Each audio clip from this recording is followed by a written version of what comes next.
একটা উপস্থাপিকা, কি যেন নিকল মিকল নাম, কি সুন্দর সাজগোজ দেইকে ওই টেলিভিশনে বসে ওই বঙ্গবন্ধুর পক্ষে দালালি করতেছে, হাসিনের পক্ষে দালালি করতেছে। ওই খুনি হত্যাকারীদের পক্ষে দালালি করবা, এটা বাংলার মুসলমান মানবে না। তোমরা যেমন তেমন থিওরি দিয়ে গণহত্যাকারী মানুষদের পক্ষে দাঁড়াবা। আবু সাইদের রক্ত এখনো শুকাই নাই, মুগ্ধ রক্ত এখনো শুকাই নাই। 2000 ছাত্র জনতাকে যারা হত্যা করলেন, 33,000 ছাত্র জনতাকে আহত করলেন, বেটের মধ্যে কাতরাচ্ছে। ওই গণহত্যাকারীদের পক্ষে যারাই দালালি করতে যাবে তাদেরকেই বয়কট করতে হবে। কিন্তু বর্তমানে এই নিকল মিকল মহিলাদের ঢুকাইয়া, হাসিনের দালালদের ঢুকাইয়া, বঙ্গবন্ধুর দালালদের ঢুকাইয়া নতুন করে ষড়যন্ত্র হবে, এটা মানা যাবে না। একে এই যৌবনের টিপি থেকে, চাকরি থেকে বরখাস্ত করতে হবে। একে জবাবদিহিতার আওতায় আনতে হবে। নতুন করে স্বৈরাচারের পক্ষে কোন দালালি মুসলমানেরা সহ্য করতে পারে না। গত 54 বছর আওয়ামী লীগ করেছে, আওয়ামী লীগ দলকে সমর্থন করে এই রকম 2-4 জন লোক এই মাহফিলে থাকতে পারে না। এদের বিরুদ্ধে আমাদের কোনো অভিযোগ নেই। আপনারা অন্যায় করেননি, তওবা করে দিনের পথে ফিরে আসেন, কোনো আপত্তি নেই। তবে যারা অন্যায় করেছে এদের বিচার বাংলার জমিনে হতেই হবে। কিন্তু আজকে আমরা দেখতেছি স্বৈরাচার পালিয়ে যাওয়ার পরেও এদের পক্ষে দালালি বন্ধ হয়নি। গতকালকে দেখলাম যমুনা টেলিভিশনের ভেতরে একটা উপস্থাপিকা, কি যেন নিকল মিকল নাম, কি সুন্দর সাজগোজ দেইকে ওই টেলিভিশনে বসে ওই বঙ্গবন্ধুর পক্ষে দালালি করতেছে, হাসিনের পক্ষে দালালি করতেছে। ব্যারিস্টার শাহরিয়ার কবির আমাদের প্রিয় ভাই, তাকে স্যালুট দেই। মুখের ওপরে জবাব দিয়েছেন, তিনি বক্তব্য দিয়েছেন যে বঙ্গবন্ধু এই বাংলাদেশে বাকশাল কায়েম করেছিল, রক্ষী বাহিনী গঠন করে 22,000 মানুষকে হত্যা করেছিল, তিনি বাংলাদেশের মানুষের সাথে গাদ্দারি করেছে। কথা সত্য না মিথ্যে? এই কথা বলার পরে উনি তেলে বেগুনে জ্বলে উঠলেন। কারণ কি? আমি যদি সুদের বিরুদ্ধে ওয়াজ করি, যারা সুদ খায় তাদের গায়ে লাগবে। আমি যদি চাঁদাবাজের বিরুদ্ধে ওয়াজ করি, যারা চাঁদাবাজি করে তাদের গায়ে লাগবে। আমি যদি বঙ্গবন্ধুর বিরুদ্ধে সত্য কথা বলি, যারা বঙ্গবন্ধুর আদর্শের সৈনিক তাদের গায়ে লাগবে। তাহলে বঙ্গবন্ধুর কথা বলে ওই মেয়ে যেহেতু তেলে বেগুনে জ্বলে উঠেছে, এখান থেকে বোঝা যায় ওই বঙ্গবন্ধুর সৈনিক, একে জবাব দিতে হবে জায়গা মতো। এই স্বাধীন দেশে ওই খুনি হত্যাকারীদের পক্ষে দালালি করবা, এটা বাংলার মুসলমান মানবে না। আবার কি থিওরি বের করছে, বলতেছে বাংলাদেশে 4-9 থিওরি চলতেছে। 4- কি? Hasina minus, Joy minus, Khaleda Zia minus, Tarek Zia minus. এই মাইনাসের থিওরির অর্থ কি বোঝেন? হাসিনা আর জয়কে আমরা মাইনাস করিনি, ওরা গণহত্যা করে নিজেরাই মাইনাস হয়ে গেছে। আর খালেদা জিয়া শেষ জীবন পর্যন্ত স্বামীকে হারাইছে, সন্তানকে হারাইছে, জেলে বন্দী হয়েছে, তারপরও দেশ ছেড়ে যায়নি। সুতরাং খালেদা জিয়া মাইনাস হওয়ার প্রশ্নই ওঠে না। আর তারেক জিয়া বিদেশে আছে, মা অসুস্থ, কেন দেশে ফিরতে পারে না, সেটা নিয়ে ষড়যন্ত্র হচ্ছে কিনা এর বিরুদ্ধেও আমরা কথা বলেছি। 2- কথা বলতে পারো, 4- কথা যদি বলো, এখান থেকে বোঝা যায় মূলত তারা হাসিনা আর জয়কে আবারও ঢুকানোর ষড়যন্ত্র করতেছে। তোমরা যেমন তেমন থিওরি দিয়ে গণহত্যাকারী মানুষদের পক্ষে দাঁড়াবা। আবু সাইদের রক্ত এখনো শুকাই নাই, মুগ্ধ রক্ত এখনো শুকাই নাই। 2000 ছাত্র জনতাকে যারা হত্যা করলেন, 33,000 ছাত্র জনতাকে আহত করলেন, বেটের মধ্যে কাতরাচ্ছে। ওই গণহত্যাকারীদের পক্ষে যারাই দালালি করতে যাবে তাদেরকেই বয়কট করতে হবে। যমুনা টেলিভিশন কর্তৃপক্ষকে আমরা ধন্যবাদ দিয়েছি এই জন্য যে স্বৈরাচারের আমলে তারা সত্য প্রকাশ করেছে, আন্দোলনে আমাদের পক্ষে ছিল। কিন্তু বর্তমানে এই নিকল মিকল মহিলাদের ঢুকাইয়া, হাসিনের দালালদের ঢুকাইয়া, বঙ্গবন্ধুর দালালদের ঢুকাইয়া নতুন করে ষড়যন্ত্র হবে, এটা মানা যাবে না। একে এই যৌবনের টিপি থেকে, চাকরি থেকে বরখাস্ত করতে হবে। একে জবাবদিহিতার আওতায় আনতে হবে। নতুন করে স্বৈরাচারের পক্ষে কোন দালালি মুসলমানেরা সহ্য করতে পারে না। আসেন, যে কথা বলতেছিলাম, ইবাদত কত প্রকার, আরো ধরে বলেন। 1 নম্বর ব্যক্তিগত ইবাদত, 2 নম্বর পারিবারিক ইবাদত, 3 নম্বর সামাজিক ইবাদত, 4 নম্বর হলেন রাজনৈতিক ইবাদত। জোর বলেন, কি ইবাদত? এই যে এই জায়গাতে আসলেই যত ভেজাল আর যত সমস্যা। অনেকে মনের মধ্যে প্রশ্ন, হুজুর রাজনীতির ভেতরে আবার ইবাদত ঢুকলো কেমনে? এরকম প্রশ্ন আছে না নাই? অনেক বড় বড় দলের নেতারা বক্তব্য দিচ্ছে আমরা শরিয়া আইনে বিশ্বাস করি না, কোরআনের সাথে রাজনীতির কোনো সম্পর্ক নাই। নাউজুবিল্লাহ বলেন। আমি মনে করি যারা বলে কোরআনের সাথে রাজনীতির কোনো সম্পর্ক নাই, আমি মনে করি তাদের সাথেই কোরআনের কোনো সম্পর্ক নাই। ভালো করে বোঝার চেষ্টা করেন। শরিয়া আইন মানে কি? শরিয়া আইন মানে হলো কোরআনের আইন, শরিয়া আইন মানে হলো আল্লাহর আইন, শরিয়া আইন মানে হলো হাদিসের আইন। যারা বলে আমরা শরিয়া আইন বিশ্বাস করি না, এরা কখনো মুসলমানের বাচ্চা হতে পারে না। রাজনৈতিক ইবাদত কি? ইন্না আনজালনা ইলাইকাল কিতাবা বিল হাক্কি লিতাহকুমা বাইনান নাস। আল্লাহ বলতেছে, হে রাসূল, আমি আপনার প্রতি এই কিতাব নাজিল করেছি। ব্যক্তি, পরিবার, সমাজ, রাষ্ট্র, রান্নাঘর থেকে শুরু করে সংসদ পর্যন্ত, জন্ম থেকে শুরু করে মৃত্যু পর্যন্ত যা কিছু লাগবে আমি সব কোরআনে দিয়েছি। সুবহানাল্লাহ বলেন।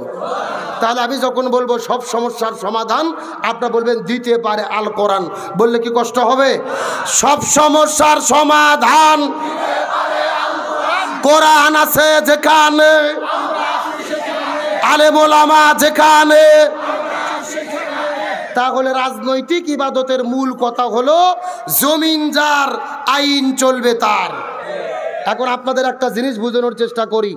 বাংলাদেশে বহু ইবাদত আছে। এই দেশের মধ্যে জিকির পার্টি আছে না নাই? কথা কয় না বাঙালি রে। বাংলাদেশে 48,000 পীর। কয় হাজার? যেই রকম পীর ওই রকম মুরিদ, ওই রকম তরিকা, ওই রকম জিকির আছে না নাই? আমি কি দুই একটা বলবো? আল্লাহর ওলি খাজা বাবা, বিশ্বের ওলি খাজা বাবা, ফরিদপুরের কেবলা জাগান তোমার জন্য কান্দে বাবা, লক্ষ জাকের আউয়ান। কতক্ষণ দুই কান্দর দুই ফেরেশতা আছে না নাই? ফেরেশতা কলম বের করে শুধু দাঁত দেখে কামড়াচ্ছে। আল্লাহ বলছে, কে ফেরেশতা কলম দাঁত দেখে কামড়াও কেন? ফেরেশতা বলতেছে, আল্লাহ আমরা তো বুঝবার পারিনি, লিখবো কি? কে রে, কোরআন হাদিসে হকাহুকি কোতাকুতি কোনো জিকির আছে? হাদিসে এসেছে জিকিরের সহি শব্দ হলো 4টি। যেটা বলেন কয়টি? সুবহানাল্লাহ, আলহামদুলিল্লাহ, লা ইলাহা ইল্লাল্লাহ, আল্লাহু আকবার। এই 4টে শব্দ ছাড়া সহি কোনো জিকির। অথচ বাংলাদেশে জিকির চলে, বসেন বইসে যান। কতক্ষণ। আর জিকিরের নামে দেখলাম সেই লালন শাহর দরবারে লালনের মেলা হয়ে গেল। 40 মণ গাঞ্জা বিক্রি হলো। ছেলে মেয়ে মিলেমিশে একাকার।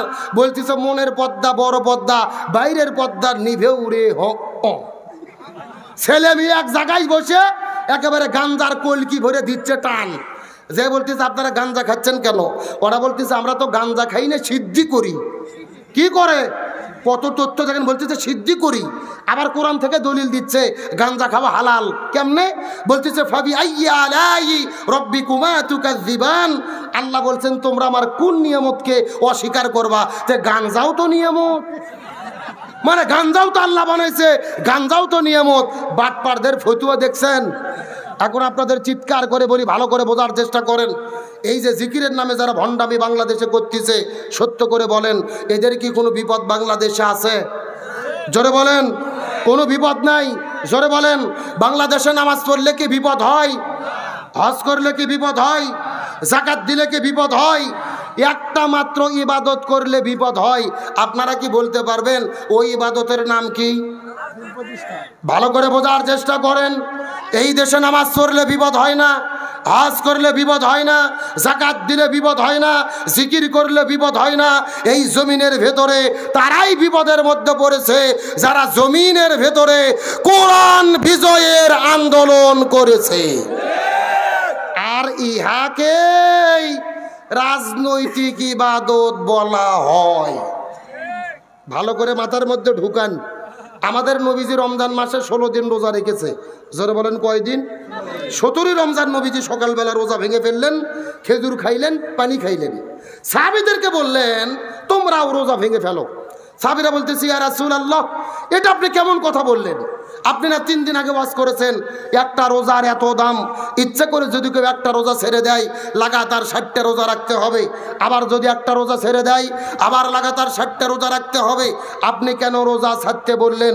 রসুল বলতেছে বেশি বোঝার চেষ্টা করো না। ওমা আতাকুমুর রাসূলু ফাখুযু, আমি নবী যা বলি তা তোমরা করো। ওমা নাহাকুম আনহু ফান্তাহু, আমি নবী যা করতে নিষেধ করি তা থেকে তোমরা দূরে থাকো। বেশি বোঝার চেষ্টা করো না। আবু জেহেল মদিনে আক্রমণ করেছে, আর বসে থাকা যাবে না। এখন রোজা ভাঙে শরীরে শক্তি করে জালেমের জুলুমের মোকাবেলা করতে হবে। তার মানে বোঝা গেল রোজা রাখা ইবাদত, তবে রোজার চাইতেও দামি ইবাদত হলো এই জমিনের ভেতরে কোরআন বিজয়ের জন্য লড়াই সংগ্রাম করা। আমার বন্ধুগণ, মুসলমান ভাইরা গভীর মনোযোগ। কোনো দিকে নজর নাই, কোনো দিকে তাকাতাকি নাই। ছোট্ট করে একটা দৃষ্টান্ত দেওয়ার পরে সামনের দিকে চলে যাওয়ার জন্য চেষ্টা করব। গভীর মনোযোগ দিয়ে কথাগুলো বোঝার চেষ্টা করবেন। নবীজির সাহাবী হযরতে হানজালা রাদিয়াল্লাহু তাআলা নতুন বিবাহ করার পরে ওই বউটাকে নিয়ে যখন তিনি বাসর ঘরের মধ্যে চলে গেছেন, ওই বাসর ঘরের মধ্যে যাওয়ার পরে স্বামী স্ত্রীর মধ্যে প্রেম ভালোবাসা মহাব্বত চলতেছিল, ফুলসজ্জা রাত তারা পার করতেছিলেন। এমন সময় গভীর রজনীতে ওই মদিনার গলি থেকে কে যেন চিৎকার করে ডেকে বলে, কুতিলা মুহাম্মদ, কুতিলা মুহাম্মদ। মুসলমানদের নবী জমিন থেকে বিদায় নিয়ে চলে গেছে। এই কথা শোনার পরে হানজালা বউটাকে বাসর ঘরে রাখার পরে বিছানার থেকে দাঁড়ায়া এক দৌড়ে কূপের কাছে চলে গেলেন ফরজ গোসল আদায় করার জন্য। কিন্তু কূপের মধ্য থেকে পানি উত্তোলন করার পরে ওই পানিটাকে যখন গায়ের মধ্যে ঢেলে দেবে, এমন সময় তিনি লক্ষ্য করে দেখতে পারেন ওই মদিনার গলি থেকে কে যেন ডেকে বলে, ফানান, যুদ্ধ শুরু হয়ে গেছে, মুসলমানদের নবী জমিনের মধ্য থেকে বিদায় নিয়ে চলে গেছে। এই কথা শোনার পরে হযরতে হানজালা ওই গোসলের পানিগুলো কূপের মধ্যে ফেলে দেওয়ার পরে এক দৌড়ে চলে গেলেন তিনি বাসর ঘরের ভেতরে। বাসর ঘরের মধ্যে যাওয়ার পরে হাতের মধ্যে তরোয়াল নেওয়ার পরে এক দৌড়ে যখন তিনি উদের ময়দানের দিকে দৌড়ানো শুরু করবেন, পেছন দিক থেকে তার বিবি টেনে ধরে বলে, ও গো প্রাণের স্বামী, যুদ্ধের ময়দানে যাবেন আমার কোনো আপত্তি নাই, কিন্তু আপনার তো ফরজ গোসল বাকি আছে। গোসল বাকি রেখে আপনি কেমন করে যুদ্ধের ময়দানে চলে যাবেন? আগে আপনি গোসল দেন, তারপরে আপনি যুদ্ধের ময়দানে চলে যান, আমার কোনো আপত্তি নাই। এই কথা শোনার পরে হানজালা ডেকে বলে, এ প্রাণের বিবি, আমি যদি এখন গোসল করা শুরু করে দেই আর মুসলমানের নবী যদি উহুদের প্রান্তরে শাহাদাত বরণ করে বিদায় নিয়ে চলে যায়, হাসরের ময়দানে আল্লাহ যদি আমার কাছে জিজ্ঞেস করে বলে, হানজালা, মুসলমানদের নবী শাহাদাত বরণ করলো, তুমি কেমন করে বাসর ঘরের ভেতরে সময় পার করলি? আমি তখন আল্লাহর কাছে কেমন করে জবাব দেব? মুসলমানদের নবী যদি বিদায় না চলে যায় আর হাসরের ময়দানে আল্লাহ যদি আমার কাছে জিজ্ঞেস করে বলে, হানজালা, মুসলমানদের নবী শাহাদাত বরণ করলো, তুমি বাসর ঘরের মধ্যে কেমন করে সময় পার করলে? আমি তখন আল্লাহর কাছে কেমন করে জবাব দেব? এই চিন্তা করে হানজালা হাতের মধ্যে তরোয়াল নেওয়ার পরে এক দৌড় দিয়ে তিনি উহুদের প্রান্তরের দিকে দৌড়াইয়ে চলে গেলেন। যাওয়ার পরে দেখে ওদের যুদ্ধ শুরু হয়ে গেছে। হানজালা ওই জায়গার মধ্যে যুদ্ধ শুরু করে দিলেন, কিন্তু তার ফরজ গোসল বাকি ছিল। একদিকে ফরজ গোসল বাকি, এই জন্য ফজর নামাজ কাজা হয়ে গেল, আসর কাজা হলো, জোহরটাও কাজা হয়ে গেল। একদিকে তিনি ফরজ গোসল কাজা করেছে, আর একদিকে 3 ওয়াক্ত ফরজ নামাজ কাজা করার পরে আসর পরে মাগরিবের আগে লক্ষ্য করে দেখা গেল হানজালা কয়েকজন কাফের হানজালাকে এই দুনিয়ার মধ্যে থেকে বিদায় করে দেওয়ার পরে পিছন দিক থেকে একটা কাফের আসার পরে হানজালার কাঁধের ভেতরে তরোয়াল দিয়ে এত জোরে আঘাত করেছে তার দেহ থেকে কাল্লাটা আলাদা হয়ে জমিনে পড়ে গেছে।